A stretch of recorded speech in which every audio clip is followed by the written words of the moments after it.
Now, so we'll get into session. And this is just a continuation of the previous meeting where we decided to go for a site visit to North Craig's Waterbeck. It's showing up to members now. We've been to the site and seen it. Robert, anything you wish to add after the site visit?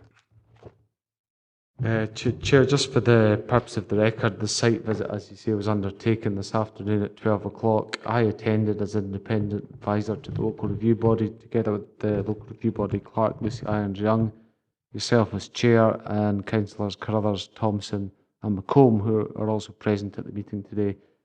Councillor Dick did phone me earlier this morning, and I informed the committee clerk. Unfortunately, he's unwell, so he sent his apologies in advance.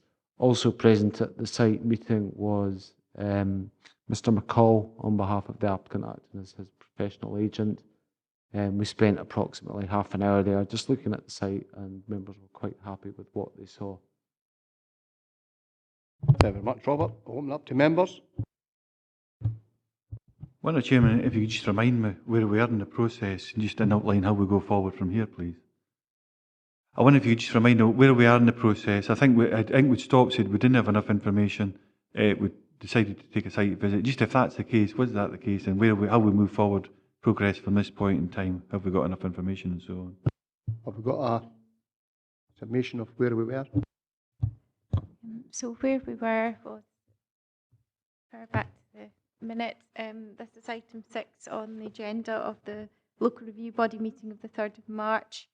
I've heard the submissions from the applicant, and members decided at the last meeting that they needed to go on a site visit. So it's now just a case of we're now in session.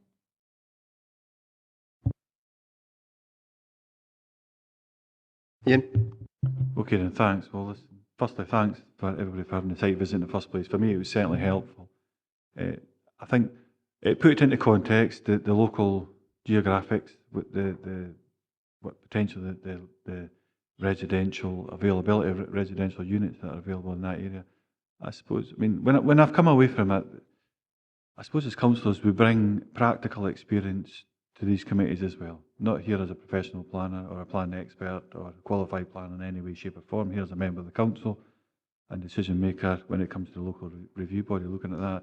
What stood out to me, Chairman, today was my own experience, taken even as recently as yesterday. I was working on a farm, and it's the farm, the breed sheep and the breed cattle in particular.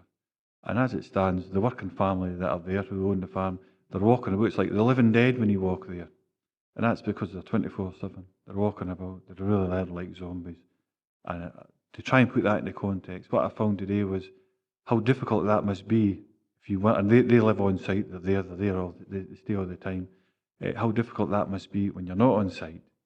I mean, so I'd like to kind of get an understanding. It isn't contained within the report in any detail, within our papers either. But to me, I felt the element that was there, if there's an essential reason to be living there, ultimately the animal welfare and the health and safety of the individuals concerned as well is important here when it comes to that. Clearly, it's a part of the year, and I would imagine that's why they put the tourism side in. It's an agri-tourism that's been asked for. But I mean, I would like to hear what other members are thinking as well. But I mean, I'd be minded to support. I'm certainly leaning towards supporting this application for that reason. Ultimately, you've got the viability of the business. I think there's no doubt they've been in agriculture for many a year, and it'd be a viable business. That's proven by its actual. It operates now and it's running. I think for the sake of the animals, or the animal welfare, and I think the sanity and the health and safety of the applicants themselves are looking to move here. And they are the business, not part of the business. They actually are the business. I think I'd be minded to support the application, subject to conditions, Section 75, so on and so forth. But clearly, we'd like to hear what other members are thinking, and if there's any planning advice that may be available from our independent planning advisor, Chairman. Chair, the key policy in the development plan relating to this case and the determining policy relative to this case, as you can see, if you look at the decision letter from the council dated the 27th of November 2015, the key issue and principles LDP policy H3, so that's the housing in the countryside policy. It's obviously for members of the local review body to determine whether or not they wish to depart from the LDP policy in this case. But if they do so, you have to provide clear reasons as to why you would do that. But the weight you give to other material considerations relative to the weight you give to the development plan, it's the prerogative of the decision maker, as it is in any case. But you would obviously, like I say, need clear reasons. And I've heard Councillor Carruthers, he has given reasons which I think he's indicating seem to, in his mind, indicate outweigh the terms of the LDP in this case.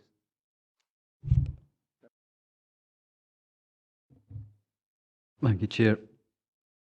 I think what became clear when we saw it today, as it seemed to be whenever we looked through the papers, was that this is definitely would have to be an exception to policy rather than a reinterpretation of the policy to suggest, for example, that there was a case that it would be part of a small building group or whatever else it might be. So I think, I don't know if that's shared amongst all the members, but I think we're definitely talking about an exception to policy, so it really would remain on what sort of support there would be for the case to make that exception.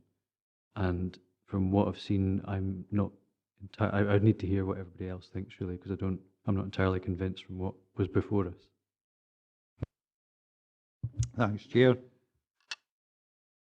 I do believe that Rigfoot is a small building group.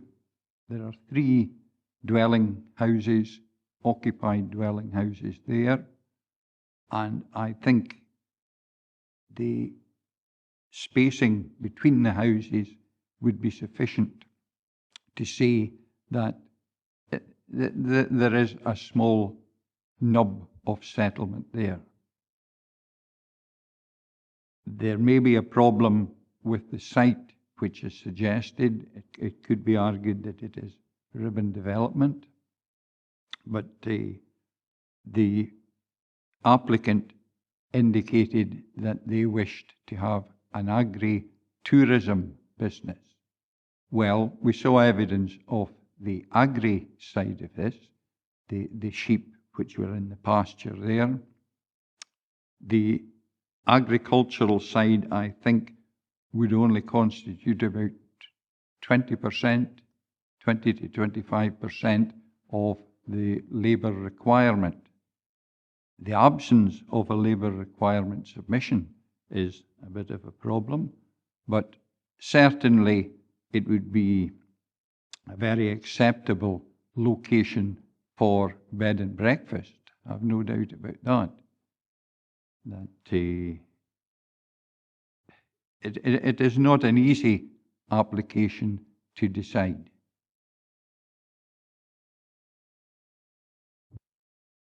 Does anybody want to make a motion at this stage? I'm taking on board what other members are saying. Like I say, I'm quite. It's good to be able to hear what other members are thinking, and I think that Stephen's saying he's got concerns in regards to it. It needs to be evidence that it is an exception to policy, and I agree with that clearly. I do think what Jim's saying as well, it's an agri-tourism, and that so the business would be viable. I think it's proven it through the agricultural side. The fact it's open, it's up and it's running now, it is viable. It's the essential need for that unit, that residential unit at that particular place.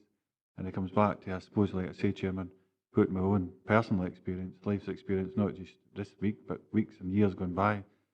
It's essential that there must be some kind of residential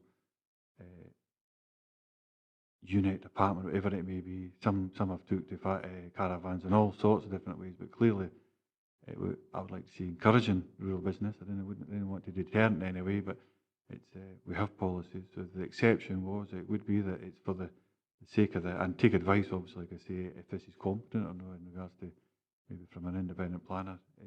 I do think for the animal welfare, when it comes to the welfare and health and safety from the applicant, the workers themselves, and I think it's certainly that's ultimately it's the reason why I would make the exception. This is a business, it's up, it's running, it's functioning, it is viable. The essential need would be because of for the sake of the animal welfare in particular. I see it sometimes on a weekly basis, how you've just got to be on site in order to deliver the lambs as they come along, or you'd lose half your stock, so you would or certainly the applicants would in this case, which makes the business unviable. They must be struggling as it stands, being away for this amount of time. But certainly that would be ultimately be mine, the tourism side. It's a pity. I mean, we could in a way a wee bit more information, but I am generally supportive, and I would, with backing, I would move that, Chairman, provided it's competent. Chair, I'm just looking at the appointed officers report and the decision notice, and on page 334, it's trying to look and understand why the case was refused. Obviously, my role is to provide advice to the LRB. It's not necessarily to adopt a particular position in this application. But the Local Development Plan Policy H3 requires it has to be demonstrated that a new dwelling house is essential at this location. And the appointed officer's view is it hasn't been demonstrated that the house is essential at that location. At present, there obviously isn't a house there at the moment. With regard to the small building group, the advice I'm getting in the report, when I look at page 304, paragraphs 1.9 and 1.10 in the report and handling, it seems to be the case that it's not been identified. Sorry, it's paragraphs 4.12 and 4.13 of the report and handling that should be, which is actually located on page 292. Apologies for the bad reference there. It has apparently been considered in the past as part of the development plan considerations and has not been included as a small building group. So there would be a difficulty in suddenly taking this to be a small building group when it's been assessed previously through the development plan process and considered otherwise. Having said all that, as I've said previously, you know, you're aware of the key policy in this case. It's in principle policy, Local Development Plan Policy H3, housing in the countryside. If you have planning reasons, which are the reasons I've heard, and you feel those are of sufficient weight to outweigh what's set out in the LDP, and you feel that justifies that in this case, you feel it's strong enough, then you can use that to justify departure from the terms of the development plan. You can do that in any case. It's just a question of waiting. If you think there's sufficient reasons and enough weight there to depart from the terms of that policy, then you can do so. It's within the gift of the decision maker, in this case, obviously, the local review body. I think when I've got difficulty with other ones like this in the past, and we have had assessments done by independent people as to the viability of A, the agricultural element of the business, and B, the tourism element of the business. And that hasn't been done in this case. If that had been done, I might have been a bit more sympathetic, but I'm afraid I hear what Ian's saying, but I think a more robust case would have to be presented in order for me to change the recommendation. That's my own feelings at the moment.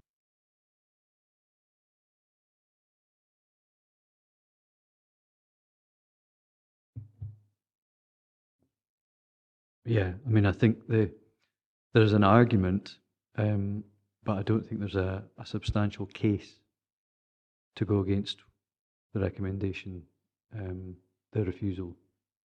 In my view, if that requires to be a motion, then I would say that we go with the original recommendation.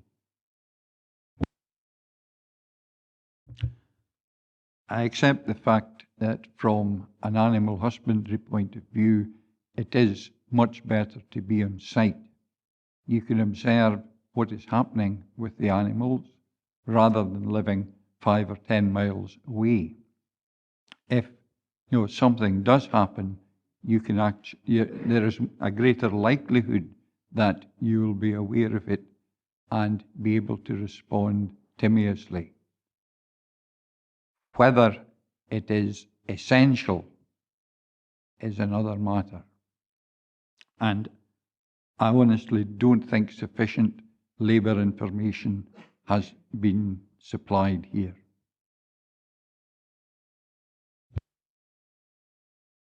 Thanks, Chairman. I accept that, and I'll not move a motion, certainly, but I think that the message is loud and clear. That is, I would like further information myself, I've been quite honest. Like I say, I went back to my own experience, my own life, and how it reflected that accordingly, and I would think that's some bits, elements that are possibly missing.